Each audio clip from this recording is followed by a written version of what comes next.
जब हमारा पोषण नहीं होती है, कोई भी चीज, कोई भी वस्तु, अगर उसका पोषण प्रॉपर नहीं होगा तो ज्यादा दिन टिक नहीं पाएगा। एक वृक्ष है, वृक्ष को आपने रोपण किया, अगर आप उसको पोषण नहीं करेंगे, पोषण क्या है वृक्ष के लिए? उसको जल। अगर वृक्ष को आप जल नहीं दोगे, कितना समय वृक्ष रहेगा? और सिर्फ जल नहीं, वृक्ष को सूर्य का किरणें भी चाहिए रहते हैं। अगर आप वृक्ष को पानी प्रॉपर दे रहे हो मगर उसको सूर्य किरण नहीं मिल रहा है, अंधेरे में रखा गया, तो वृक्ष उससे भी ज्यादा मीन्स वो आगे ये नहीं बढ़ नहीं पाएगा। तो उसकी जरूरत जो पोषण है, हाँ, कि ऐसा नहीं कि ठीक है हम सोचते हैं कि भक्ति में बस मेरा जो है मैं रोज 16 माला कर लेता हूँ तो मेरा पोषण हो जा रहा है, कोई ऐसे सोच सकते नहीं। क्या सिर्फ 16 माला, जैसे उदाहरण के लिए पेड़ को सिर्फ पानी नहीं चाहिए रहता है, पेड़ को पानी के साथ साथ में और भी कई वस्तु चाहिए रहता है। उसको सूर्य आलोक भी चाहिए है, पानी भी चाहिए, साथ साथ में उसमें और क्या चाहिए, वो कभी कभी उसमें कीड़ा लग जाता है तो उस कीड़ा को मारने के लिए कुछ कुछ चीज भी चाहिए रहता है। नहीं तो वो कीड़ा भी उसको बढ़ने नहीं देता है वृक्ष को। तो पोषण बहुत जरूरी है, खास करके पोषण के बिना कोई भी वस्तु। वैसे ही हम लोगों को भक्ति के जीवन में पोषण बहुत जरूरी है, और ये पोषण आजकल भक्तों को नहीं प्राप्त हो पाती। इसके लिए भक्ति में डगमगाया जाते हैं, भक्ति में सिंसियर नहीं बन पाते हैं, या भक्ति में टिक नहीं पाते हैं। बहुत जल्दी वो डिसीजंस ले लेते हैं कि मैं छोड़ देता हूँ भक्ति, ये मेरे लिए कठिन होगा, ये मेरे लिए कोई काम का नहीं ऐसे लग रहा है, मैं गलत जगह पे आ गया। तो क्यों लगता है? क्योंकि ना हमको पोषण नहीं दी जा रही। तो हम अपने पेड़ पर खड़े नहीं हो पाए, इसके लिए पोषण बहुत जरूरी है। तो वैसे भक्ति में पोषण क्या क्या है? श्रवणम कीर्तनम, ये हमारा सबसे मूल पोषण है। श्रवणम और कीर्तनम भक्ति में सबसे मूल पोषण है हमारा। जितना हम श्रवण करेंगे, जितना हम कीर्तन करेंगे, ये हमारा भक्ति को जो है एक प्रकार से बढ़ाएगा। जब श्रवणम और कीर्तनम की बात आती है, श्रवण और कीर्तन, अभी कीर्तनम में आप अध्ययन भी कीर्तनम में जाता है, हम बुक्स रीडिंग करते हैं, ये हमारा कीर्तनम में ही है, कीर्तनम में ही है, लेकिन अध्ययन जो है। और श्रवण, जब हम श्रवण और कीर्तन की बात करते हैं, ये दोनों बिना गुरु वैष्णव की संभव नहीं है, ये दो चीज ध्यान रखिएगा। श्रवणम कीर्तनम जब हम बात करते हैं, ठीक है मैं श्रवण कर लूंगा या कर लूंगी, या मैं कीर्तन कर लूंगा, तो अकेले में नहीं हो पाएगा। आपको श्रवण करनी है तो श्रवण करता चाहिए, जो श्रवण करा सकता है वो है भक्त और गुरु है, वैष्णव है, श्रवण करा सकते हैं। कीर्तन, हम कीर्तन भी करने के लिए हमको कीर्तन, हम हो सकता है हम अकेले कीर्तन करेंगे, मगर हमारा स्थिति गोस्वामियों का स्थिति नहीं है कि हम अकेले में कीर्तन कर सकते हैं। हमारा स्थिति बद्ध जीव है, हमारा बद्ध अवस्था होने के कारण हम हो सकता है जोश में कुछ समय के तक कीर्तन कर लेंगे, मगर लंबा समय तक कीर्तन हम नहीं कर पाएंगे। क्यों? क्योंकि ना हमको पीछे से कोई वो क्या बोलते हैं, प्रोत्साहन चाहिए, ठीक है, नहीं प्रोत्साहन चाहिए, या हम ऐसे किसी को देखकर हम करेंगे। हमारा ऐसे नेचर है हम जीव का, हम जब तक कोई प्रगतिशील को नहीं देखते तब तक हम नहीं करते हैं। और एक दुर्गुण क्या है हम जीवों का, हम बद्ध जीवों का, हम हमेशा उनको फॉलो करते हैं जो नीचे गिरा हुआ है, हम उनको देखते हैं, ये देखो वो भी तो भजन कर रहा था गिर गया नीचे, तो हम हमेशा एग्जाम्पल के रूप में उनको ले लेते हैं। उसका कुछ नहीं हो पाए तो मेरा क्या होगा, नॉर्मली। ये हम लोग का स्थिति, हम नॉर्मली ना जो नीचे गिरता है हम उसको देखते हैं और वो उसको हमने अपने हृदय में धारण करते हैं। अब इसी का कुछ नहीं हो पाए तो मेरा क्या होने वाला है? नहीं, हमेशा भक्ति के जीवन में हमको प्रगतिशील भक्त को आदर्श बनाना है, उनको एग्जाम्पल के रूप में लेना है। किसी ने आके परम पूज्य गोपाल कृष्ण गोस्वामी महाराज जी को बोले कि महाराज देखो ब्रह्मचारी विवाह कर लिया है। फिर कुछ दिन के बाद बोले देखिए महाराज जी वो भी ब्रह्मचारी विवाह कर लिए, ब्रह्मचारी। तो महाराज जी बोले कि आप कौन विवाह कर लिया हो मत देखो, कौन ब्रह्मचारी आश्रम में अभी तक टिका है उनको देखो। आप उनको देखोगे ना, वो भी चला गया, ये भी चला गया, मैं भी एक दिन चला जाऊंगा आश्रम छोड़कर विवाह कर लूंगा। आप उनको देखो कौन अभी तक आश्रम में टिका हुआ है। बोले महाराज ये प्रभु जी भी आश्रम में अभी तक है, 10 साल से है, 15 साल से है, 20 साल। वैसे भक्तों का आदर्श बनाना चाहिए। तो इसके लिए, मगर हमारा दुर्गुण है, हम नेगेटिव को ही देखते हैं और वो नेगेटिव हमारा दिमाग में बहुत बड़ा असर डालता है। पॉजिटिव जितना असर नहीं डालता हमारा दिमाग में, उससे कहीं गुना ज्यादा नेगेटिव चीज हमारे दिमाग में असर डाल देता है। सही बात है ना, ये आप सबको अनुभव है। आप पॉजिटिव हम हजारों देखेंगे, एक नेगेटिव देख लेंगे, बस वो एक नेगेटिव हमारा ये सारा पॉजिटिव को छुपा देता है, बस वो नेगेटिव हमारे दिमाग में बैठ जाता है। कोई भक्त के बारे में बहुत गुण सुना आपने, बहुत गुण, ये ऐसी इतना सुंदर है ये, मगर कभी हमने उनके बारे में एक अवगुण सुन लिया, पता है ये भक्त ऐसा है, हो ऐसा है क्या यार, मैं आज तक तो अच्छा समझ रहा था। बस ये एक अवगुण, ये एक नेगेटिव चीज आपके दिमाग को पूरा क्या करेगा, सड़ा देगा। होता है ना, आप टमाटर की एक बहुत बड़ा टोकरी है, फ्रेश टमाटर है, अगर उसमें एक कीड़ा घुस गया तो सारे टमाटर को खत्म कर देगा। एग्जैक्टली वैसा है। तो भक्ति के जीवन में हमको पोषण बहुत जरूरी है, और ये पोषण क्या है हमारे लिए, श्रवणम कीर्तनम।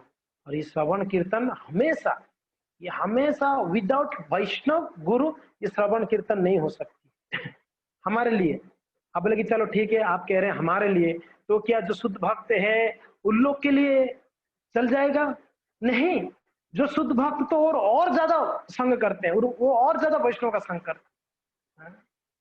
एक नवशिक्षिया से लेके एक उत्तम भक्त तक, कनिष्ठ से लेके उत्तम तक, सभी को हर स्थिति में वैष्णवों का संगति चाहिए ही चाहिए।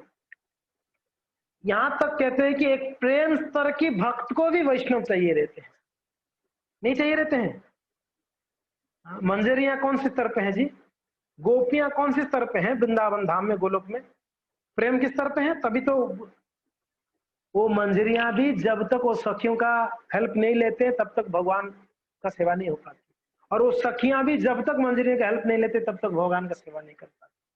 वहां पर हर एक भक्त दूसरे भक्त के प्रति निर्भर है, यहां तक श्रीमती राधा रानी भी दूसरे भक्तों के प्रति निर्भर है, जबकि वो वृंदावन ईश्वरी है, ईश्वरी होने के बावजूद वो वैष्णव सखियों के ऊपर वो निर्भर है।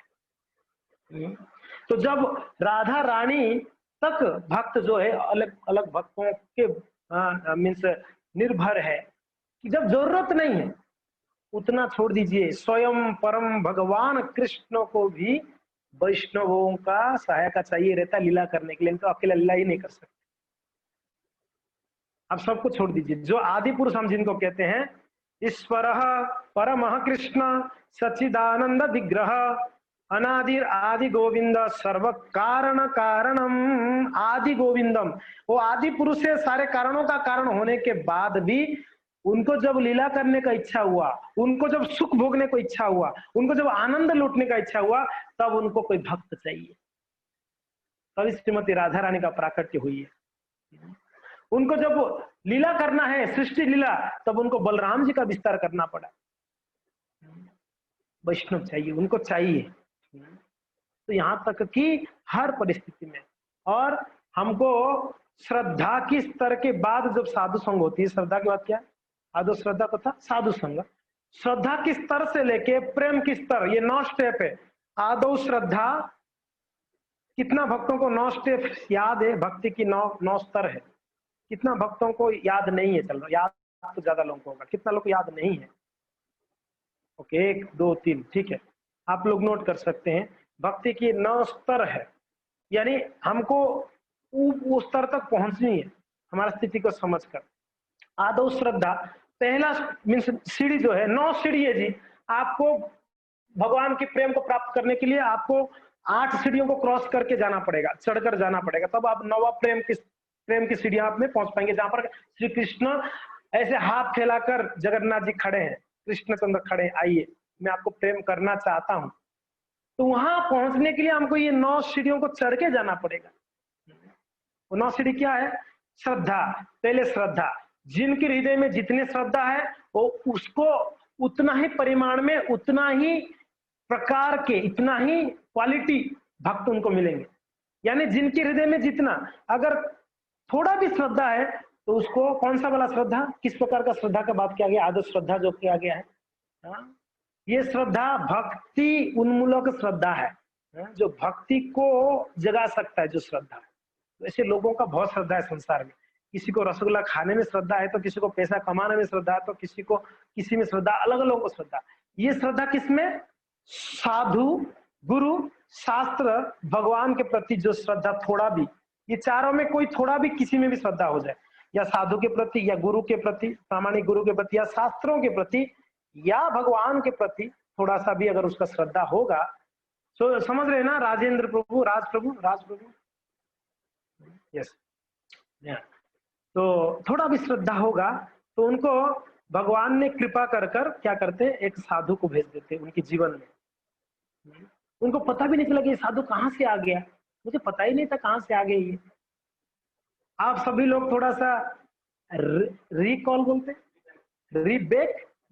रिकेप करिए अपने जीवन का, थोड़ा सा पीछे जाइए, थोड़ा यानी आपकी जब ये शुरू हुआ था भक्ति, वहां पहुंचिए, देखिए, आप याद करिए थोड़ा पीछे जाके, अरे हाँ, ये भक्त आ गए थे मेरे पास। आपको ऐसे याद आएगा कुछ, ये भक्त आए थे मेरे पास, भगवत गीता दिए थे हमारे पास आके, ये गीता लो करके, या ये एक भक्त मुझे व्हाट्सएप किए थे, या यहाँ ऐसे ऐसे कार्यक्रम होता है। कोई ना कोई, कैसे ना कैसे कोई भक्त बैकग्राउंड में होंगे, आप स्मरण होगा आपका। तो उनको कौन भेजते हैं? उनको भगवान भेजते हैं। किनके पास? जिनके पास थोड़ा भी श्रद्धा होगी उनको भेजते हैं। और क्या होता है, साधु संघ से दो चीज मिलता है। क्या क्या? श्रद्धा बढ़ती है, भजन क्रिया चालू हो जाती है। साधु बीच में, साधु की दया से जो श्रद्धा थोड़ा था, जैसे साधु उसके जीवन में आता है, उसका श्रद्धा एकदम बढ़ जाती है, एकदम बढ़ जाती है। और सिर्फ श्रद्धा बढ़ती नहीं, इतना नहीं, साधु ने और एक चीज दे देते हैं उसके जीवन में, एक चीज ऐड कर देते हैं, भजन क्रिया। उसके जीवन में भजन शुरू हो जाती है। भजन क्रिया यानी जो भी है, श्रवणम, कीर्तनम, स्मरणम, सेवनम, सेवा करना, जो भी करना, हाँ, भक्ति की जो अंग है, ये एक्चुअली हमारा भजन क्रिया है। आपको अगर कुछ काम है तो जा सकते हो, मैं बीच में भजन बोलूंगा तो गुरु मुर्दंग चलेगा। तो तो उनके जीवन में भजन क्रिया शुरू होती है। और जितना, और फिर उसका श्रद्धा जितना बढ़ेगा, उससे उसका फायदा क्या होगा, और उतना ही साधु के संग करना उसको मन में आएगा। मुझे कम पड़ रहा है, मुझे और साधु के संग करना, और सुनना है, और सीखना है। श्रद्धा बढ़ रही है ना, उसका साधु के प्रति और विश्वास और श्रद्धा बढ़ा, तो उसको और साधु संग का इच्छा होगा।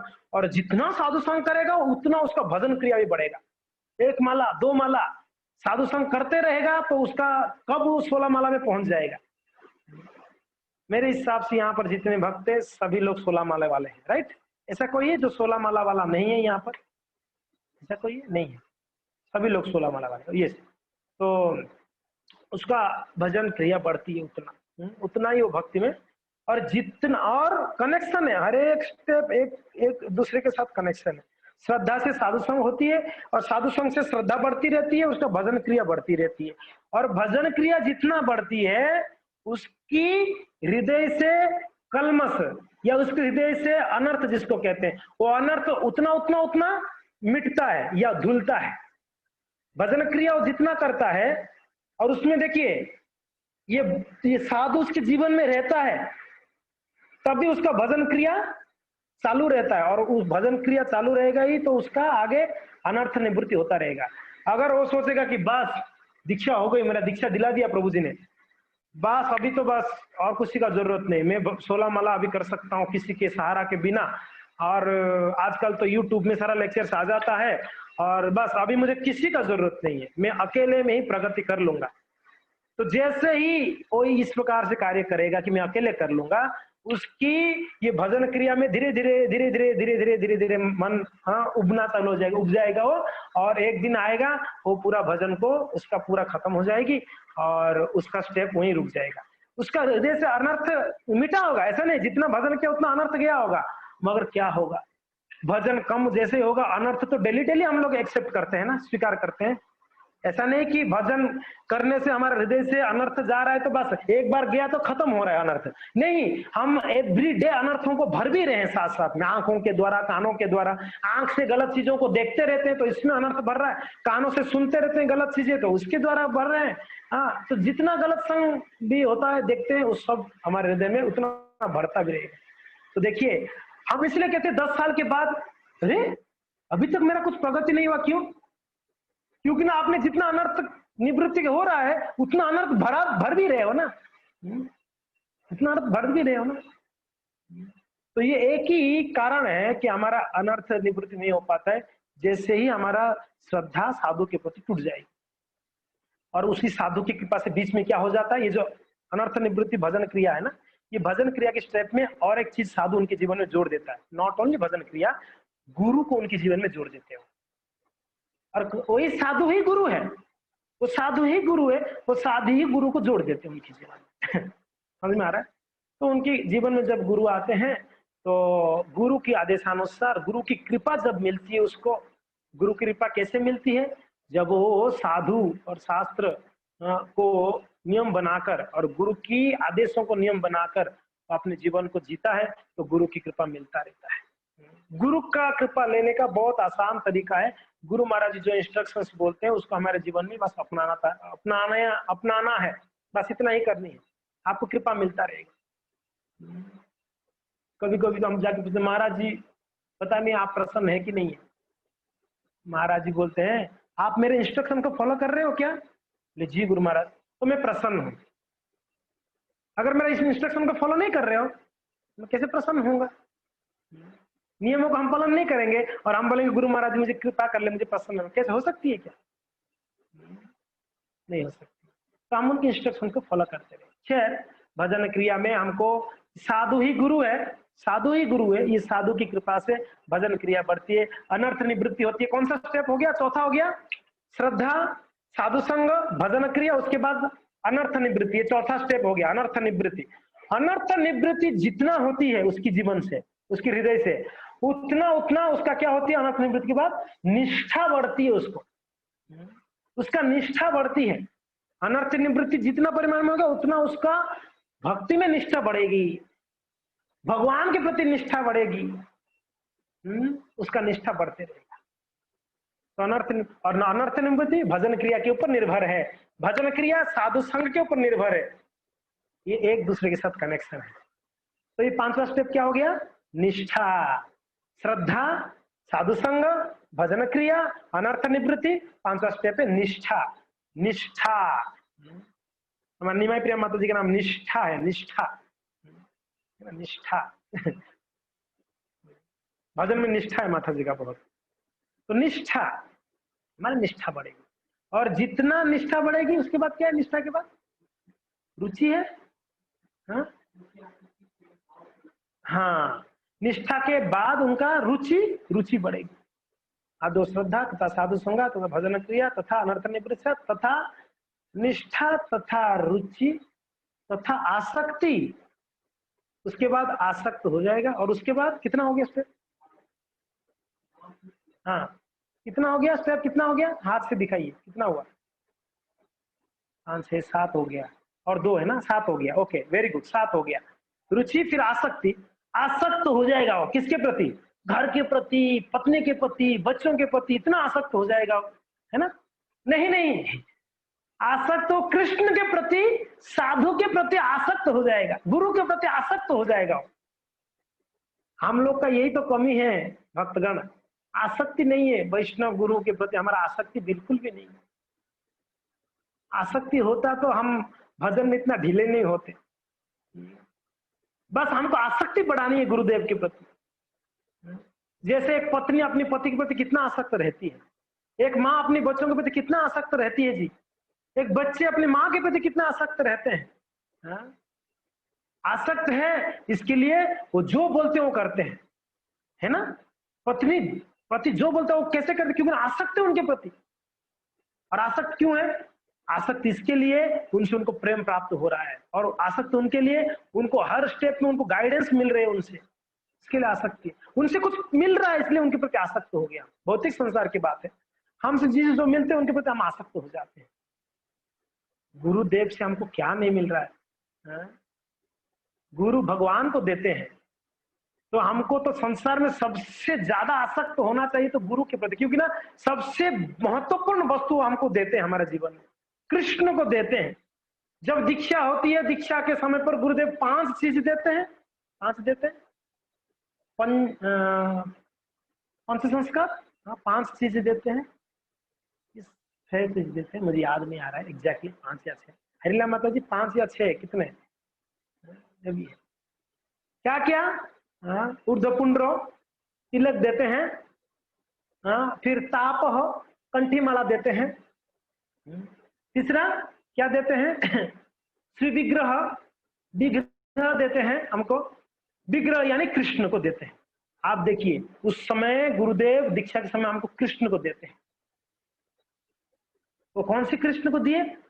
भक्ति माता जी कृष्ण को दिए। बोले कि मेरे पास तो पहले से कृष्ण था, मुझे कौन से कृष्ण देंगे महाराज जी, मेरे बेटा ही कृष्ण है। कृष्ण को दिए दिए। हम जिस सेंटर से जुड़े हैं, जिस मंदिर से, उस मंदिर का विग्रह को गुरुदेव हमको दे देते हैं। ये आपकी जिम्मेदारी है। आप उदयपुर में हो, मैं आपको दीक्षा देता हूं। आपका नाम आज से चेतना नहीं है, आपका नाम आज से चरण से देवीदासी है। आपका जिम्मेदारी इसको उदयपुर का जगन्नाथ बलदेव सुंदर गौर निताय, निताय गौर सुंदर आपका जिम्मेदारी। ये आपको दे रहा हूं मैं कृष्ण, या जो भी है राधा गिरिधारी जी जो भी है आपको मैं दे रहा हूं। तो विग्रह वो कृष्ण को दिए हमको भगवान गुरुदेव ने। अब सोचिए गुरुदेव हमको कितना बड़ा चीज दे रहे, कृष्ण को ही दे रहे हैं। जिसके लिए हम तड़प रहे हैं वो चीज गुरुदेव दे रहे हैं। तो हमको गुरुदेव के प्रति कितना निष्ठा, कितना आसक्त होना चाहिए हमको, आप सोच लीजिएगा। हम क्या उतना है? संसार में क्लेशों को भुगत रहे हैं हर कदम पर। यही कारण है कि गुरु का पूर्ण आश्रय नहीं लिए। आश्रय का कमी है, आश्रय का कमी है। आश्रित होना, जो आश्रित होता है वो आश्रय, हाँ वो आश्रय है, उसको कहते हैं आश्रय। तो हम गुरु का आश्रय पूर्ण रूप से नहीं लिए, या वैष्णव का आश्रय पूर्ण रूप से नहीं लिए। कहीं ना कहीं हम लोग कुछ क्या बोलते हैं उसको, गुप्त मानसिकता बना के रखे हुए हैं। गुप्त मानसिकता, सब कुछ खुलते नहीं है। जितना चाहिए उतना, सब कुछ बताना नहीं है। सब कुछ बताएंगे तो हमारा भौतिक जीवन ही समाप्त कर देंगे। ये लोग खतरनाक लोग हैं। नहीं, उतना ही बताना है जितना जरूरत है। ये गुप्त मानसिकता है। गुरु के सामने, साधु के सामने गुप्त मानसिकता रखोगे, डॉक्टर के जाके बोलोगे क्या क्या प्रॉब्लम है, डॉक्टर साहब पता नहीं है, बहुत परेशानी है, पेट बहुत दुख रहा है। नहीं, एग्जैक्टली बताओ क्या दिक्कत है आपको, पेट दुख रहा है, क्यों दुखा, क्या क्या क्या खाए थे? कुछ भी नहीं, कल कल शाम को मैंने खिचड़ी खाया था, जबकि वो दाल बाटी खाया होगा। गुप्त मानसिकता डॉक्टर के सामने, मैंने खिचड़ी खाया। अरे सच बोलो, खिचड़ी खा के पेट नहीं दुखेगा? नहीं, खिचड़ी खाया मैंने। और दाल बाटी बोलूंगा तो डॉक्टर साहब नाराज हो जाएंगे, दाल बाटी खाते हो और मेरे पास आते हो, बोले पता नहीं डांट लगा देंगे। एक गुप्त मानसिकता, यही है। साधु गुरु डॉक्टर्स हैं, ये हमारे भवरोग को खत्म करने वाले हैं। भवरोग के लिए औषधि है, वो लोग औषधि देते हैं। ऐसा है, औषधि माया अच्छी मारे लगी है? लगी, उसके आगे का लाइन में मुझे याद नहीं है।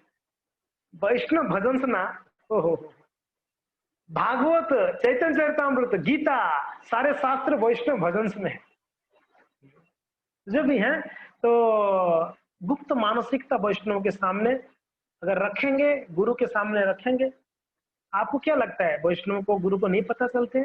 जो शुद्ध वैष्णव है गुरु को सब पता है। ये है, वो इतने दयालु है। ठीक है छुपा रहा है, छुपाने तो कब तक छुपाएगा, वो छुपा रहा है वही परेशान होगा। जानते गुरुदेव आ जाइए, गुरुदेव को नहीं पता है, सब कुछ पता है। तो गुरु की कृपा के ऊपर आश्रित है। कितना स्टेप हो गया हमारा? 7वां हो गया। 8 नंबर है आसक्ति के बाद भाव। हृदय में भाव उत्पन्न होती है हमारा। ये भाव का स्तर बहुत ऊंचा स्तर है भक्त लोग, ध्यान से ध्यान दीजिएगा। कभी कभी हम बद्ध अवस्था में भाव दिखाने लगते हैं, मेरे लाला तो मेरे लाला के बिना मैं जी नहीं सकता हूँ। ये भाव है ना, ये भाव नहीं है, ये सिर्फ दिखावटी है। हमारे ये भाव नहीं है। भाव का स्तर ही अलग है। अगर होगा भी भाव, वो भाव कुछ क्षणों के लिए, कुछ समय के लिए होगा, परमानेंट भाव नहीं। कुछ समय के लिए उस भाव प्रकट होता है और उस लुप्त भी हो जाता है। क्यों? क्योंकि ना उस स्तर का है नहीं, उस स्तर का है नहीं। उस स्तर पे पहुंचेगा भक्त, तब वो भाव के स्तर है। और भाव का ही जस्ट नेक्स्ट सीढ़ी में कृष्ण खड़े हुए हैं, हाथ बढ़ाकर, प्रेम की स्तर है, आओ मैं आपसे प्रेम करना चाहता हूँ, आइए मुझे आलिंगन करिए ठाकुर जी। तो वो प्रेम का स्तर है। कुछ दिन पहले कोई भक्त आए थे, भक्ति बोल सकते हैं, धामवासी थे, तो हमको बोले जगन्नाथ जी हाथ बढ़ा के खड़े हैं, आप जाके उनको आलिंगन करिए। मैं समझ नहीं पाया, धामवासी है, उनका चिंतन अलग है, वो पूरी वासी है। बोले कि प्रभु जी जगन्नाथ जी आलिंगन करना चाहते हैं, आप आलिंगन करो। लेकिन जी माता जी आप आशीर्वाद दीजिए, जी प्रभु जी आप आशीर्वाद दीजिए, मैं जगन्नाथ जी से प्रेम कर पाऊँ, आलिंगन कर पाऊँ। मगर हो सकता है वो उस स्तर पे हो सकते हैं, पता नहीं, मगर मैं उस स्तर पे नहीं हूँ, मैं जगन्नाथ जी को जाके आलिंगन कर पाऊंगा। मेरा स्थिति ऐसा है, बद्ध स्थिति है, क्या जगन्नाथ जी को कृष्ण का आलिंगन कर पाए। हमारे हृदय में इतना कलमश है, हम क्या आलिंगन करें। दर्शनम स्पर्शनम, 11वां स्कंद में कहते हैं भगवान उद्धव को, क्या कहते हैं, दर्शनम स्पर्शनम, मेरे भक्त और मेरे श्री विग्रह का मतलिंगा मत भक्त जना, दर्शनम स्पर्शनम, उनको दर्शन और स्पर्श, वैष्णवों को और मेरे श्री विग्रह को स्पर्श, हम सिर्फ स्पर्श कर सकते हैं सेवा के दौरान।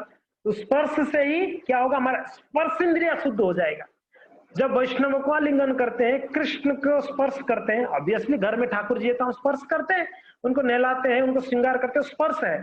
जो जब स्पर्श होती है तो क्या होता है, हमारा स्पर्श इंद्रिय शुद्ध होता है। हमारा ये स्पर्श इंद्रिय फिर कोई गलत चीज को स्पर्श करना नहीं चाहिएगा, अगर शुद्ध चीज को स्पर्श करेगा तो।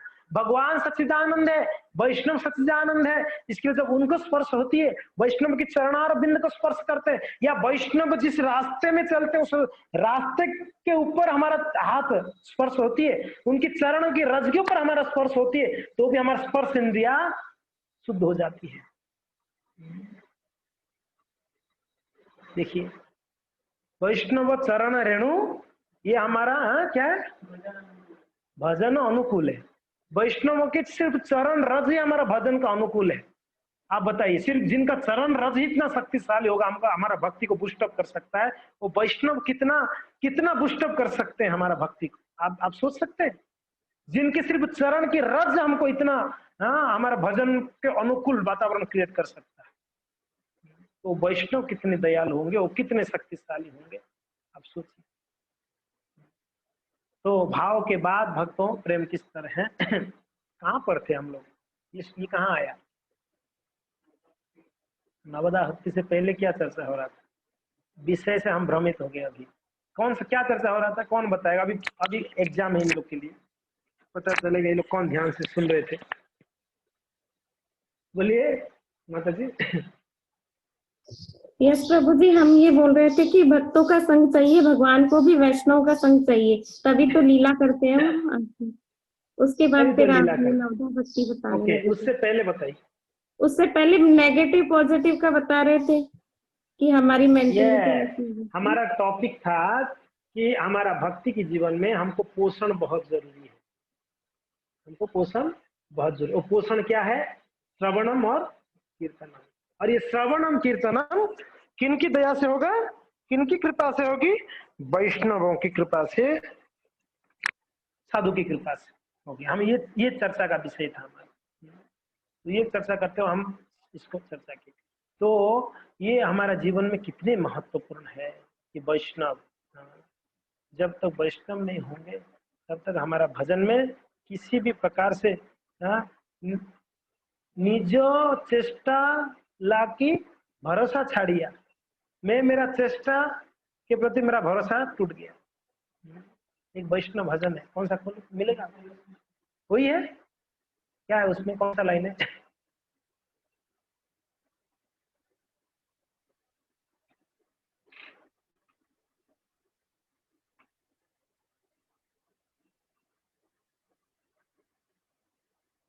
है उसमें। हाँ लाओ, यस, हाँ थैंक यू। हमारे श्री हरि प्रभु जी वैष्णव भजन को बहुत बढ़िया से याद करते हैं। मैंने एक लाइन बोला, उन्होंने निकाल के दिया मुझे, वैष्णव भजन। यस, निज बल चेष्टा प्रति भरोसा छाड़िया तुम्हार इच्छाए अच्छी निर्भर करिया। क्या बोल रहे हैं? निज बल चेष्टा प्रति भरोसा छाड़िया। मैं मेरे बल मेरे चेष्टा के प्रति मेरा भरोसा ही टूट गया। आज तक मैं मेरे जो बल के प्रति मैंने भरोसा रखा था धोखा ही मिला। मैं मेरे बल से मेरे चेष्टा से हर जगह पे विफलता मिली, हर जगह से विफलता मिली। श्रील प्रभुपाद जी का सबसे बड़ा गुण है कृष्ण और उनके गुरु के प्रति उनका भरोसा था, भरोसा था। मैं कल भी बताया था आप लोग को, परम पूज्य हलधर स्वामी महाराज कहते मैं शुद्ध भक्त नहीं हूं मगर मुझे मेरे गुरु मेरे आचार्यों के प्रति भरोसा है। ये वर्ड बोलते हैं एकदम सिम्मनाथ जैसा बोल रहे हैं, मुझे भरोसा है वैष्णव के प्रति, मुझे भरोसा है आचार्यों के प्रति, मेरे गुरु के प्रति कि मैं शुद्ध हो जाऊंगा इनकी कृपा से। मेरा भरोसा है, भरोसा चाहिए। अभी तक हमारा भरोसा अपना बल के ऊपर है, अपने स्वजन के प्रति है भरोसा। द्रौपदी का भरोसा कहाँ कहाँ था? पतियों के प्रति, पंचपति, पितामह भीष्म, आचार्य द्रोण, ससुर जी, सबके प्रति भरोसा की। बिचारी हर जगह पे फेल हुई, अंत में जाके वो भी यही बोली निज बल चेष्टा प्रति भरोसा छाड़िया। अभी मेरा कोई चेष्टा बल के प्रति मेरा कोई भरोसा नहीं। मैं हर जगह पे गया, द्वार द्वार घुमा, कोई मुझे रक्षा नहीं किया। अभी बस तुम्हारा इच्छा अच्छी निर्भर करिया, मैं आपके इच्छा के ऊपर निर्भर है। अभी आप जो इच्छा करोगे वही होने वाला है। अंत में तो देखिए भक्तों, वही होगा जो भगवान का इच्छा है, हमारा इच्छा से कुछ होने वाला नहीं है। हम कितना भी हाथ पैर पीट ले, सर पीट ले, होने वाला नहीं जो ठाकुर जी जब तक इच्छा नहीं करेंगे। और ठाकुर जी का इच्छा कौन सा है? जो गुरुदेव का इच्छा है वही ठाकुर जी का इच्छा है। गुरु एक बार इच्छा किए कुछ चीज, वो ठाकुर जी वही इच्छा करेंगे, उनके विरुद्ध में इच्छा नहीं करते। देखिए शुद्ध भक्तों का इच्छा ठाकुर जी का इच्छा है। इसके लिए हमारा बल हमारा चेष्टा कभी नहीं काम आएगा। भक्ति विनोदती दिन किंचन तुम्हारा इच्छा है तारा जीवन मरण। भक्ति विनोद ठाकुर कह रहे हैं मैं बड़ा दीन और अकिंचन हूँ। अकिंचन, कोई धन नहीं है, दीनहीन हूँ, और मेरा बस आपकी इच्छा के ऊपर मेरा जीवन मरण निर्भर है। मेरा लाइफ एंड डेथ आपकी इच्छा के ऊपर निर्भर है, कहते हैं भक्ति विनोद ठाकुर। तो जब तक भक्त हम लोग का ये मनोभाव नहीं होगा कि गुरुदेव जो इच्छा करेंगे उनकी इच्छा के ऊपर मेरा पूरा जीवन निर्भर है। वो बोलेंगे कि है माता जी आप आज से जो है ये करो, ये छोड़ दो, तो तुरंत यस गुरुदेव, इतना भरोसा होना चाहिए। बोल दिए तो बोले कि मायापुर वासीदास जल्दी जाओ कुएं में कूदो। किसके लिए गुरु महाराज कुएं में क्यों कूदना है? बस किसके लिए, क्यों, व्हाई, ये शब्द में फंसे हम लोग अभी तक। ये शब्द आना ही नहीं चाहिए। जब गुरु बोले ये करना है तो नो क्वेश्चंस करना है। बोले फिर तो ये अंधविश्वास हो जाएगा। अरे अंधविश्वास होता तो गुरु को क्यों स्वीकार किया आपने? अगर अंधे जैसे विश्वास नहीं करना है तो फिर गुरु को स्वीकार ही क्यों किया आपने? नहीं करना चाहिए था। फिर अंधविश्वास है संसार के प्रति हमें अंधविश्वास के क्या मिला? हमको कुछ भी आपने नहीं मिला। नेट खत्म हो गया मेरा।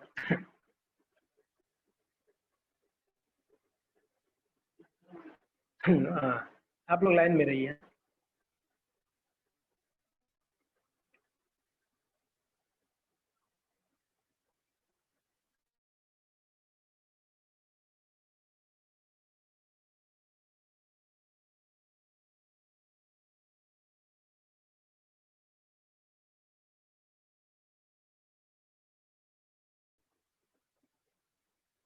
चालू हो गया।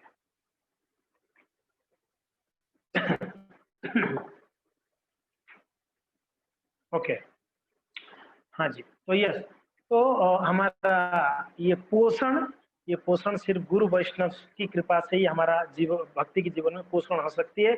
और क्या है, किस प्रकार का? उनसे जितना हो सके उतना श्रवण करें, गुरु जी से, वैष्णव से जितना हो सके। हमारे जितना सामर्थ्य है, हमारे पास जितना, ऐसा नहीं कि आप 24 घंटा सारा काम धंधा छोड़कर बस नहीं, वो सामर्थ्य तो अच्छी बात है, 24 घंटा कर सकते तो एक दैट्स वेरी गुड। मगर नहीं, हम लोग घर गृहस्थी में फंसे हुए हैं, कहीं ना कहीं हमारा जिम्मेदारियां हैं, अलग जिम्मेदारियां हैं, ठीक है। इसके लिए गुरुदेव कहते हैं, प्रभुपाद जी बोलते हैं कुछ समय 1 घंटा। हमारे गुरु महाराज जी हमेशा कहते हैं, हर लेक्चर में कहते हैं कि कम से कम 1 घंटा तो अध्ययन करना चाहिए, कम से कम 1 घंटा तो श्रवण करनी चाहिए, गुरु महाराज जी कहते हैं। तो कम से कम बोला गया है, तो उतना तो करना ही चाहिए हमको। तो उतना नहीं करेंगे तो कैसे होगा? जितना हो सके उतना गुरु वैष्णव से श्रवण करें, शास्त्रों को अध्ययन करें, और उसी से हमारा पोषण हो सकती है। तो खैर हम पोषण जरूरी है। पोषण के लिए हमेशा ये हृदय में हमारा एक लालसा बनी रहनी चाहिए, कब वैष्णव की मुख से श्रवण मिलेगा, कब गुरु की मुख से श्रवण मिलेगी। हमारा दुर्भाग्य क्या है पता है? अभी डिजिटल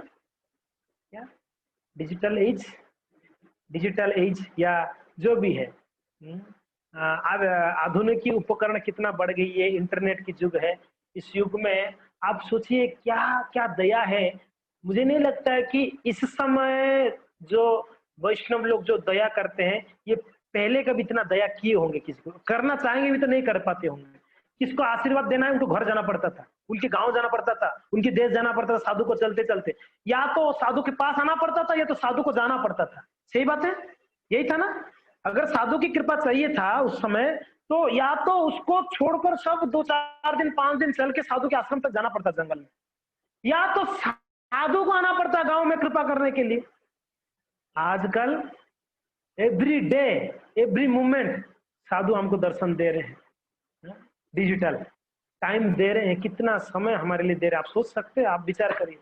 फिर भी अगर हम उनका संग नहीं ले पाते, ये तो फिर हमारे से दुर्भाग्य। दुर्दैवमी दृशनिया जनिना अनुराग, महाप्रभु जो कहते हैं ना हम लोग का, फिर तो हमारे जैसा दुर्भाग्यशाली संसार में और कोई हो ही नहीं सकता है। दरवाजा के पास गुरुदेव खड़े हैं सुबह आके, उठो उठो मेरे साथ जप करो ना, क्या कर रहे हो घर पे? और हम दुर्भाग्यशाली, हम जप नहीं रहे। गुरु महाराज बोलते कि उठो, मैं थोड़ा कुछ सुनाना चाहता हूँ आपको, कुछ इंस्ट्रक्शन देना चाहते हूँ, कुछ तो सुनो मेरा इंस्ट्रक्शन। ये है अभी का समय पर। देखिए सभी लोग, मैं जब भी फेसबुक पेज खुलता हूँ, जब भी परम पूज्य जयपताका गोस्वामी महाराज लाइव, मतलब मुझे लगता है 24 आवर्स रहते हैं क्या महाराज? मुझे समझ में नहीं आ रहा है। मैं कभी जब भी खोलता हूँ प्रभु जी, मैं जयपताका महाराज को लाइव ही देखता हूँ। प्रभु जी लाइव रहते भी है। मुझे लगता है कि वो दिन का 12 आवर्स 10 आवर्स 8 आवर्स उन्होंने फिक्स कर लिया महाराज जी ने कि इतना समय मुझे भक्तों को देना है। बोला कि ओहो क्या दया है इनका। उनका शरीर का स्थिति देखिए, देखा जाए हमारे नजर से, हमारे बुद्धि से उनका शरीर जो है बहुत शिथिल है हमारे दृष्टि से, जबकि ऐसा नहीं है। वो दिव्य पुरुष है, उनका शरीर दिव्य है, हो नहीं सकता ऐसा। मगर हमारी दृष्टि से महाराज जी का स्वास्थ्य बहुत खराब है, मगर फिर भी हमारा दृष्टि से ऐसे खराब शरीर, जिनका शरीर असुस्थ है, उनको साथ नहीं दे रहा है शरीर। वो वैष्णव का दया देखिए अपनी भक्तों के लिए, इस्कॉन की भक्तों के लिए, वैष्णवों के लिए वो हमेशा कथा बोलते हैं। मैं देखा परम पूज्य जयपताका महाराज घर घर विजिट करते हैं, उनका शेड्यूल बनता है एवरीडे का, एवरीडे शेड्यूल्ड बनता है कि आज किन किन का, आज 50 लोग का शेड्यूल बना है, ये टाइम पे इतना समय पर गुरुदेव उनके घर पे जाएंगे। शेड्यूल रहता है, वो भक्त रेडी रहते हैं। वो मुझे कितना ये लग रहा है कि कितना दया होगी महाराज जी का, बताओ। उनके घर जाते हैं, जूम के माध्यम से जाते हैं, मीन्स चल के नहीं, जूम के माध्यम से उनके घर पे जाते हैं। तो वो मैं देखा क्या सुंदर ये लोग अरेंजमेंट किए। वो भक्त लोग क्या करते हैं, जिनके घर पे जाने वाले होंगे गुरुदेव, वो भक्त लोग उनके घर वाले गुरु महाराज जी के लिए उनको जो पसंदीदा चीज पकवान बना के रखे होंगे, महाराज जी के लिए फूल सुंदर सुंदर तोल के लाके रखे हैं, तोड़ के महाराज जी के लिए अगरबत्ती दीप रेडी करके रखते हैं प्लेट, गुरुदेव आने वाले। उतना ही उत्साह, जितना उत्साह गुरुदेव स्वयं जब आते हैं चल के, उतना ही उत्साह जब अभी मोबाइल के माध्यम से, जूम के माध्यम से जाते हैं। क्यों पता है ना, फोटो में गुरुदेव में कोई अंतर नहीं है। अगर अंतर होता तो हम अपने अल्टर में फोटो के क्यों रखें? अगर अंतर होते तो नहीं, गुरु महाराज को लाके बिठाना चाहिए था। फिर फोटो में गुरुदेव में कोई अंतर नहीं है। गुरु महाराज का फोटो आपका जेब में, मीन्स आप गुरु महाराज की जेब में रखे हुए, आपके रूम में गुरुदेव का फोटो रखा, मीन्स गुरुदेव जी आपके साथ में है, गुरु महाराज जी है आपके साथ में है। वही गुण है, भगवान की गुण है उनके पास। तो जब जाते हैं, हमने देखा, आप देख लीजिए उनकी वीडियोस, आरती करते हैं गुरुदेव आते हरि बोल, और सब लोग दंडवत करना करते, प्रभु जी लोग साष्टांग, माता जी लोग साष्टांग, और प्रभु जी लोग दंडवत पूरा करते हैं ना, पूरा गुरु महाराज का प्रणाम मंत्र बोलकर जोर से प्रणाम करते हैं। और फिर महाराज जी को वो लोग क्या करते हैं, उनके चरण धुलते हैं, चरण धुलते हैं भक्त। आप सोचिए क्या क्या दया है, धुलने देते हैं। ऐसे गुरुदेव नहीं देते, मगर जयपत का महाराज जी चरण धुलने के लिए देते हैं, बोलते कि धोइए। वो चरण धुलते हैं, वो चरणामृत को उतना ही श्रद्धा से उसको पान कर रहे हो भक्त ने देखा। और उसके बाद इतना ही नहीं है, चरण धुलने के बाद उनके चरण में पुष्प अर्पण करते हैं। पुष्प अर्पण करने के बाद गुरु महाराज को आरती करते हैं। आरती करने के बाद गुरु महाराज जी को भोग लगाते हैं। गुरु महाराज उतना समय बैठते हैं, ऐसे महाराज जी का स्वास्थ्य साथ नहीं दे रहा है, वो महाराज जी बैठते हैं और उनको भोग लगाने के बाद फिर महाराज जी के हाथ में एक दांतुन रहती है, हमेशा वो आप साथ में रखते हैं। जगन्नाथ जी का दांतुन है और नरसिंह भगवान का कुछ इत्र वगैरह कुछ रखते हैं। वो उसी उनके माध्यम से उनको आशीर्वाद देती है। बोलते हैं आप सर लाओ यहाँ पर, तो भक्त लोग सर दिखाते हैं, उनके सर पे महाराज जी छूते हैं। ओहो क्या दया, बताओ क्या ये गुरुदेव का दया नहीं है? डायरेक्टली दया नहीं, सामने सामने दया नहीं कर रहे। अब बताइए इतना दया और कौन कर सकता है जी, बताइए। इसके लिए गुरुदेव को कहते हैं परम दयालु है। इस संसार में भगवान से ज्यादा दयालु गुरुदेव है। भगवान को तो हमने देखा नहीं, चलता फिरता भगवान गुरुदेव है, चलते फिरते हैं। बोलते प्रभु जी ये तो अपराध है गुरु को भगवान बोलना। नहीं नहीं, ये हम नहीं बोल रहे, विश्वनाथ चक्रवर्ती कहते हैं साक्षात हरित्वेन समस्त शास्त्र, वो बोले हैं, वो हरि के समान ही है जी गुरुदेव, उनकी दया है। बोलते मेरे घर पे तो नहीं आ रहे। अरे आपके घर पे नहीं आ रहे तो क्या हुआ, जूम में है मीन्स आपके घर पे आ गए हैं। मोबाइल कहाँ पर है? आपके घर पे, आपके स्क्रीन में गुरुदेव है तो मैं आपके घर पे बैठे हुए है कि नहीं? आप मोबाइल में मीन्स महाराज जी हमारे घर पे है ना। बोलते महाराज जी मेरे और देख नहीं रहे। महाराज सब देखते हैं। महाराज जी मेरे बारे में कुछ जानते नहीं होंगे, महाराज जी आपके बारे में सब जानते हैं, सिर्फ इस जन्म का नहीं, पास्ट वर्तमान आगे क्या होने वाला वो भी जानते हैं गुरुदेव। भविष्य करता है वो, सबसे मीन्स बेस्ट एस्ट्रोलॉजर कोई है तो गुरुदेव है।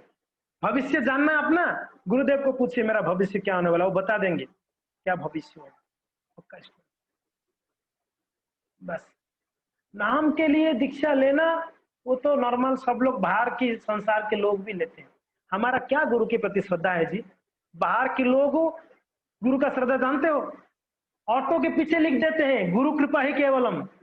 हाँ, गाड़ियों में मैं देखता हूँ गाड़ियों में लिखा रहता है गुरु की कृपा ही केवलम। उनका कितना विश्वास है कर्मी लोगों का गुरु के ऊपर। हम भक्तों का उतना विश्वास होता ना, कभी बेड़ा पार हो जाता हमारा। कर्मियों का विश्वास देखो, गाड़ियों में लिख लेते हैं गुरु कृपा, गुरु का कृपा ही केवल है मेरे लिए। उतना विश्वास हमारा कहाँ आया वैष्णवों का, बताए गुरु के ऊपर। बढ़ानी है इस चीज को, जितना बढ़ाएंगे वैष्णव, हमको ये सब जो है ना, ये मैनेजमेंट, ये वो, ये जो झंझट, कुछ नहीं परेशान कर पाएगा आपको। अगर आप गुरु की शरण में है, गुरु का आशीर्वाद मिल रही है तो आपको गुरु का आज्ञा पालन, ये कुछ आपको परेशान कर ही नहीं सकता। हमारा स्थिति ऐसा, हम छोटा छोटा चीज में डगमगाए क्यों जाते हैं? क्योंकि ना श्रद्धा नहीं गुरुदेव की प्रति। हमने देखे ऐसे वैष्णव राधे श्याम प्रभु जी से कितने बड़े बड़े चैलेंजेस उनके जीवन में आते हैं। प्रभुपाद जी महाराज की जो शिष्य लोग हैं उनके जीवन में क्या कम परेशानियां आती हैं जी? उनके जीवन में जो परेशानी तो हमने झेला ही नहीं है। हमने क्या परेशानी देखा है? हमने कोई परेशानी देखा नहीं है। उन लोग को पूछिए क्या परेशानी झेले हो।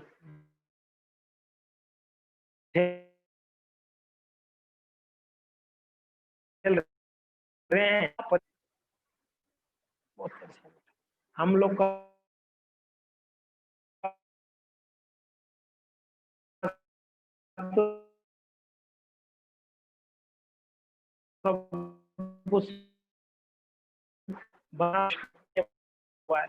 पूरा ट्रांस है, उसको बंद दिए, अलग अलग लैंग्वेज उसको रचना कर दी है।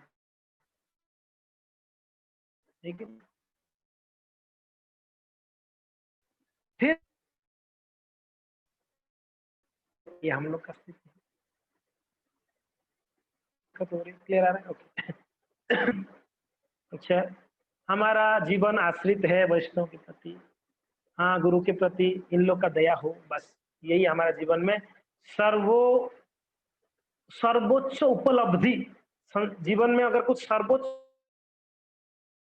है वो गुरु की कृपा है, आपको और कुछ नहीं चाहिए।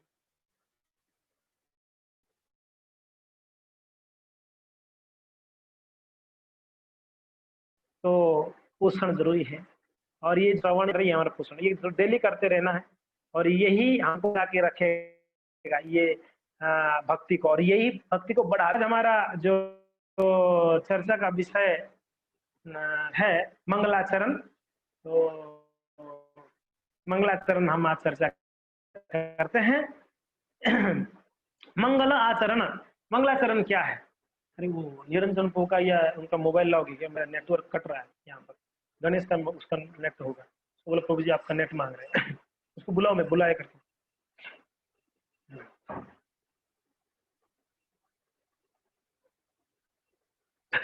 मंगलाचरण, आप में से कोई बताएंगे मंगलाचरण का अर्थ क्या है?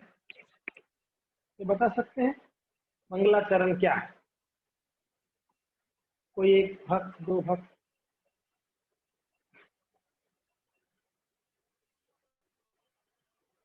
जी कोई हाथ उठा रहे हैं क्या?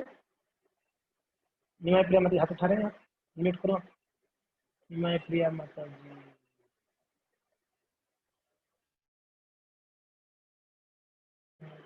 ये जी मतलब प्रभु जी मैंने नहीं उठाया था हाथ। नहीं उठाया गया, मैं आपका हाथ ऐसे देखा मोबाइल इसलिए आपको मैंने अनम्यूट किया। अच्छा चलो कोई नहीं, तो बता ही दीजिए माता जी मंगलाचरण के बारे में। मतलब सब कुछ शुभ होता है, और आचरण तो हमें वैष्णव का अगर हम इन सबका स्मरण करेंगे तो जैसे इन लोगों का आचरण है तो हमारा भी, हम इनका नाम लेंगे तो हमारा मंगल भी होगा, और ऐसे ही हमें आचरण करना चाहिए। जैसे मतलब मंगलाचरण में हम गुरुओं को और सब भगवान को प्रणाम करते हैं, तो ऐसे ही आचरण हमें अपनाना चाहिए। Okay, thank you so much. Yes, जो आचरण से हमारा मंगल होगा मंगलाचरण है। जो आचरण से हमारा मंगल होगा। गणेश का नहीं है क्या? इसको ऑन भी करना पड़ेगा ना, अभी ये ऑन कर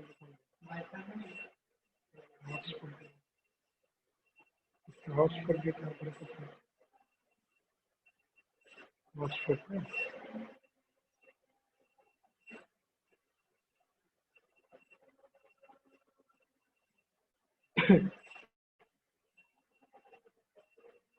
उनका पासवर्ड पूछो क्या है, मुझे क्षमा करिए, आप थोड़ा रुकिएगा, मेरा क्या इसमें थोड़ा सा दिक्कत हो रहा है, नेटवर्क कट रही है।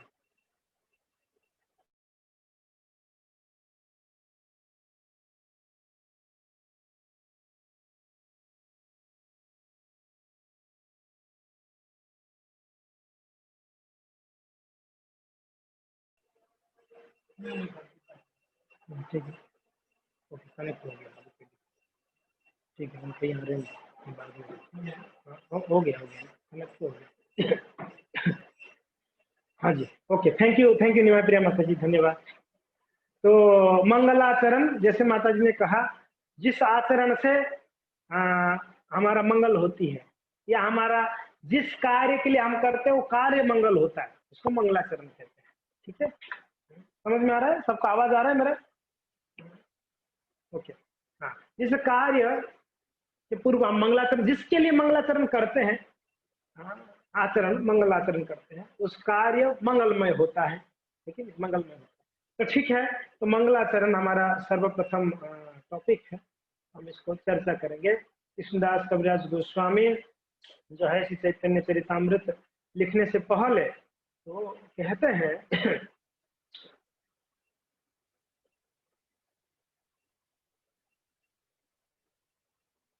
आप मेरे पीछे पीछे बोलेंगे तो अच्छा रहेगा। बोलेंगे? ठीक है। ग्रंथेर आरंभे करी मंगलाचरण,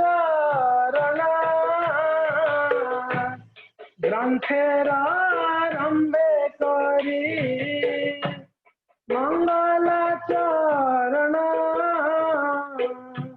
गुरु वैष्णव भगवान तीनेर स्मरण,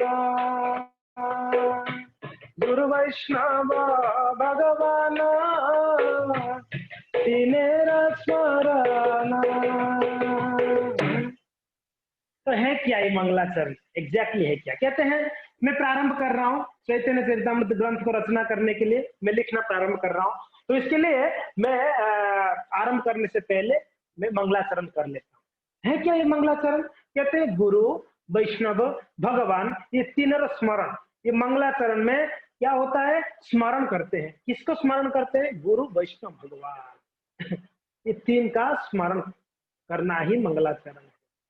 तो जब भी हम मंगलाचरण बोलते हैं सिर्फ फॉर्मेलिटी के लिए रट लिए हैं इसलिए बोलने के लिए नहीं, मंगलाचरण को हमारा हर एक कार्य के पीछे हमारा क्या बोलते हैं, हमारा कनेक्शन क्या है कि स्मरण क्या हो रहा है, बहुत जरूरी है।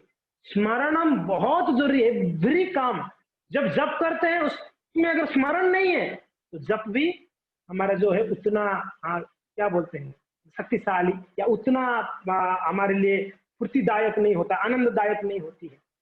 स्मरण हो रहा है क्या बाल सुब्रमण्यम के बारे में, मर गए ना कोई बाल सुब्रमण्यम, आप हाथ उठा रहे हैं, हरिला माता जी कुछ बोलना चाहते हैं आप? प्रभु जी मैं बोलना चाह रही हूँ कि जब हम मंगलाचरण करते हैं तो अपने तुच्छता को हमेशा ध्यान में रखना चाहिए। अपने जब हम बोलते हैं ओम अज्ञान तिमिरंधस्य, अपने तुच्छता और कृतज्ञता भगवान के प्रति, गुरु के प्रति। Yes yes yes yes, thank you so much. Yes, हाँ, तो हम जब कर रहे हरे कृष्ण कृष्ण कृष्ण हरे हरे, बाल सुब्रमण्यम मर गया नहीं, अच्छा ठीक है, मर गया, कैसे मर गया यार, हरे स्मरण, बैकग्राउंड में स्मरण क्या चल रहा है, बाल सुब्रमण्यम, ये एक साउथ का एक प्रसिद्ध गायक था, सिंगर था, वो मर गए परसों कोरोना में। तो बोलेंगे प्रभु जी को कैसे अपडेट पता है, तो आता आजकल व्हाट्सएप है भैया, कुछ ना कुछ आ ही जाती है व्हाट्सएप में तो मन में मान लो आप उनके बारे में स्मरण कर रहे हो, स्मरण हो रहा है बाल सुब्रमण्यम, मगर आप जप कर रहे हो कृष्ण जप कर रहे हो, तो स्मरण किसका होना चाहिए था, कृष्ण का, मगर स्मरण किसका हो रही है, उनका। अब बताइए इसमें फिर हम बोलेंगे कि 16 माला करने के बाद भी कोई आनंद नहीं मिला। अरे बाबा आप स्मरण ही कर रहे तो बाल सुब्रमण्यम का आनंद कहां से मिलेगा, आनंददायक कृष्ण है, आप नाम ले रहे हो कृष्ण का, तो उनका स्मरण होगा तो आनंद मिलेगा ना, तो आनंद चाहिए तो उनको स्मरण करो। तो प्रभुपाद जी बोले कि आप मन को भूल जाओ, मन क्या कर रहा है, आप एक काम करो, सुनो उसको। अभी सुनना है तो आपको उसमें मन लगाना पड़ेगा तभी सुन पाओगे, मन थोड़ा इधर हुआ तो सुन ही नहीं पाओगे।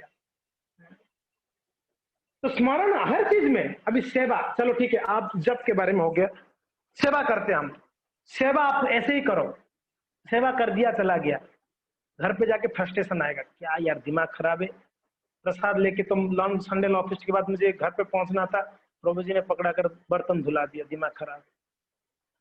क्यों, स्मरण कुछ अलग था, उनका स्मरण ये था घर पे पहुंचकर कुछ दूसरा काम उनका था, वो सोच के आए थे, वो उनका दिमाग में चल रहा था, यहाँ पर उनको 1 घंटा लेट हो गया, इतना, अरे उनका स्मरण वही होता रहेगा, अरे पता नहीं क्या होगा, मुझे टाइम दिया था, कोई शादी में जाना था और यहाँ फंसा दिए, बोल भी नहीं पा रहे, पता नहीं यार बोलेंगे तो प्रभु जी नाराज हो जाए, ठीक है अभी भाई नाराज हो जाएंगे, दिक्कत होगी, तो यहाँ बोल नहीं पा रहे, मगर स्मरण चल रहा है, वहाँ शादी, पता नहीं शादी में कितना अच्छा अच्छा आइटम होगा उधर खाने के लिए, दिमाग खराब है, यहाँ खिचड़ी में फंस गया मैं।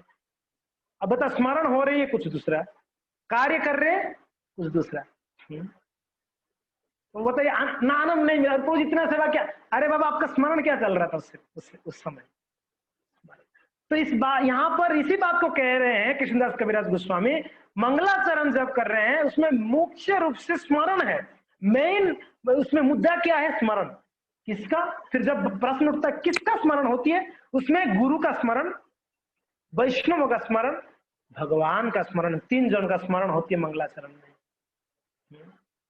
तो आज तक हो सकता है हमने मंगलाचरण कैसे ना कैसे किए होंगे, स्मरण किए होंगे, नहीं किए होंगे, जो भी, मगर आज से हमको ये डिसाइड करनी है कि हम जब भी मंगलाचरण बोलेंगे, अब उसमें हो सकता है मंगलाचरण में प्रभुपाद का प्रणति हो सकता है, नमो विष्णु पादाय कृष्ण पृष्ठाय भूतले श्रीमते भक्ति वेदांत स्वामी निति नामिने, नमस्ते सरस्वती देव गौरवाणी प्रचारिणे, निर्विशेष शून्यवादी पाश्चात्य देश तारिणे। स्मरण। अभी दूसरी बात है, हम मंगलाचरण में स्मरण तो करेंगे गुरु का, हम जो मंत्र बोलते हैं उनका स्मरण करेंगे, मगर मंत्र का अर्थ के बिना कैसे स्मरण करेंगे, उसका अर्थ ही नहीं पता। हम मंत्र तो बोल दिए, बोल साक्षात हरित्वेन समस्त शास्त्र मंगलारती में खड़े होकर बोल रहे हैं, उसका अर्थ पता नहीं क्या है, पता नहीं, बोर्ड में लिखा हुआ है, मंगलारती का बोर्ड लगा हुआ है, उसको देख देख के मोबाइल में देख देख के मंगलारती गा लिया हमने, मगर उसका अर्थ ही नहीं पता। ये साक्षात हरित्वेन समस्त शास्त्रे उक्त तथा व वतैव सब, उसका अर्थ क्या है? अर्थ पता होगा, साक्षात हरित्वेन समस्त शास्त्रे युक्त तथा व वतैव सद्भि किंतु प्रभुर्या प्रियाय बतास्य वंदे गुरु श्री चरणारविंदम। जब हम बोलते हैं तब इसका अर्थ पता है, चरणारविंदम, मैं उस गुरु के चरणारविंद में मैं प्रणाम करता हूँ सादर, ये भाव से हम बोलेंगे मंगला आरती, उस मंत्र को। फिर कौन गुरु को? साक्षात हरित्वेन समस्त शास्त्र, हर अन्य सभी शास्त्रों में, समस्त शास्त्रों में क्या बताया गया? साक्षात हरित्वेन, जो गुरु है वो हरि के समान है, उन गुरु को मैं प्रणाम करता हूँ, जो हरि को जैसे प्रणाम कर रहा हूँ मैं गुरु को वैसे ही प्रणाम करता हूँ, क्योंकि ना वो साक्षात हरि की जैसा है। उसका अर्थ पता है, अर्थ नहीं पता है तो हमने रट लिया, तोता जैसा अर्थ उसको रट लेंगे तो हम वो भाव, वो स्मरण नहीं होगी, स्मरण नहीं होगी। इसलिए कहते हैं प्रभु जी क्या क्या जरूरत है ये सब सीखना। कोई एक बार प्रश्न किया थी, प्रभु जी ये सब आप इतना बोलते हो, ये सब क्या जरूरत है? हरिनाम ही तो श्रेष्ठ है, हरे कृष्ण महामंत्र जपना है बस। भला कि हरे कृष्ण महामंत्र से पहले आप प्रार्थना भी तो करते हो, प्रार्थना को तो उसका अर्थ तो पता होनी चाहिए, प्रार्थना का स्मरण में। सेवा भी तो करते हो, सेवा करते तो उसमें स्मरण तो होनी चाहिए, स्मरण के सेवा का महिमा पता होना चाहिए। वैष्णव को प्रणाम करते तो वैष्णव के महिमा तो पता होना चाहिए, तब तो प्रणाम कैसे करोगे? हर एक स्टेप में महिमा नहीं पता होगा तो हम उसको दिला लेते हैं, महिमा नहीं पता है तो उसको सीप लेते हैं। डायमंड पड़ा है, कोई बच्चा को डायमंड का क्या वैल्यू पता होगा आप बताइए? उसके लिए डायमंड जितना ही वैल्यूएबल है, एक पत्थर उतना ही वैल्यूएबल है। वो पत्थर को उठ के जैसे वो फेंकेगा खेलेगा, वो डायमंड को उठा के ऐसे ही खेलेगा। जाम्बवन महाराज जी ने कौन सा मणि है, कौन सा मणि है, भूल रहा हूँ, कौन सा मणि नाम मैं बोल रहा हूँ, कौन सा मणि माता जी? समंतक मणि। हाँ एकदम याद नहीं है, समंतक मणि। समंतक मणि कितना मूल्यवान है, एक दिन में 80 किलो सोना देता है समंतक मणि, 80 किलो सोना। लोभ मत करिए, ये इस जीवन में आपको नहीं मिलने वाला है, ये आप जब गोलोक में पहुंचोगे वो ये मिलेगा आपको। वहां पर है पारस मणि वहां पर कौन सा मणि है? चिंतामणि है भगवान के धाम में, और ये मणि से भी ज्यादा ये है। तो सामंतक मणि, जाम्बवन महाराज जी ने जो सामंतक मणि को लाए तो जो बच्चे हैं वो गुफा में सामंतक मणि से गेंद खेल रहे थे, उसको मार रहा है, इसको मार रहा है। भगवान जब आए ढूंढ ढूंढ के, बोले यार ये लोग पागल लोग हैं, ये सामंतक मणि का वैल्यू नहीं पता, ये लोग खेल रहे हैं सामंतक मणि के साथ, और तुरंत उन लोग से सामंतक मणि लिए। तब जाम्बवन महाराज जी आके उनसे लड़ाई की, क्या कर रहे हैं? बोले कि आप बच्चों को खेलने के लिए दिए सामंतक मणि को, पता है इसका वैल्यू है? तो वैल्यू किनको पता था? सत्यजीत महाराज जी को पता था उसका वैल्यू, इसलिए उनको उतना जत्न करके रखते थे सत्यजीत महाराज जी ने। तो वैसे ही अगर वैल्यू नहीं पता होगा कोई चीज का, उसका महिमा नहीं पता होगा, तो हमारे लिए वो नॉर्मल ही है कि नहीं? मान लो हम प्रधानमंत्री कौन जानते ही नहीं है, देखे ही नहीं, हमारे घर पे भी आ जाएंगे तो बोले बताइए क्या सेवा करूं मैं आपका, कैसे आना हुआ आपका, कौन है आप, कहाँ रहते हैं? आप महिमा जानते नहीं, पता चलेगा। बोले कि आप नहीं जानते हो मैं डॉक्टर मोदी हूँ और इस देश का प्रधानमंत्री। वो अच्छा आप प्रधानमंत्री है, तो कितना रेस्पेक्ट बढ़ेगा उनके प्रति आपका। ओहो अरे प्रधानमंत्री, एग्जैक्टली। जब महिमा सुनते हैं तब उनका स्मरण होती है, तो हम जब कोई भी चीज का महिमा नहीं जानेंगे उसको स्मरण नहीं कर पाएंगे। तो मंगलाचरण यहाँ पर कहते हैं कि तीन स्मरण, मैं मंगलाचरण कर रहा हूँ ग्रंथ की प्रारंभ से। ये क्या है? ये तीनों का स्मरण है। कौन तीनों का? गुरु, वैष्णव, भगवान का स्मरण है, स्मरण है। तब आगे कहते हैं कृष्णदास कविराज गोस्वामी, मेरे पीछे आप लोग बोलिएगा प्लीज। कहते हैं तीनेरा स्मरण है विघ्न विनाशन, तीनेरा स्मरण है विघ्न विनाशन, अनायासे है निज वांछित पूरण, अनायासे है निज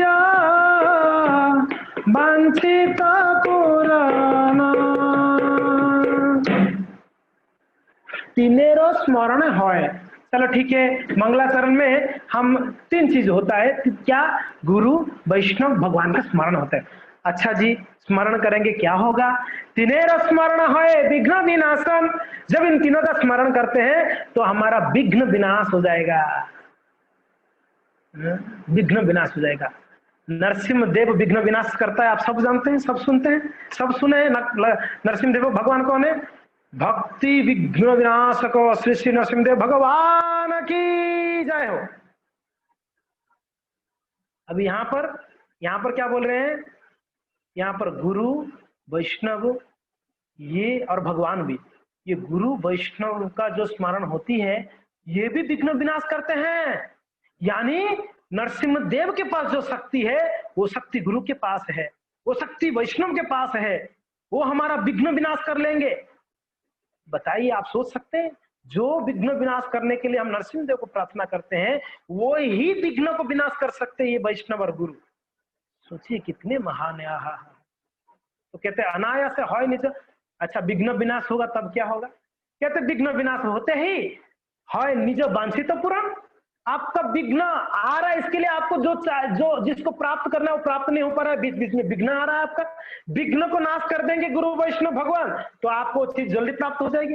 बाधक है इसके लिए प्राप्त नहीं हो रही है, बाधक निकाल दिया जाएगा तो प्राप्त हो जाएगी जल्दी से, ज्यादा समय थोड़ी ना लगेगा। तिनेर स्मरण होय विघ्न विनाशन अनायास से होय निज वांछित पूर्ण। जैसे ही विघ्न विनाश होगा, आपका जो वांछित है, जो आप जो चाहते हैं या जो आप इच्छा किए हैं वो आपका पूर्ण हो जाएगा। फिर लास्ट लाइन में कहते हैं से मंगलाचरण होय त्रिविध प्रकार, से मंगलाचरण होय त्रिविध प्रकार,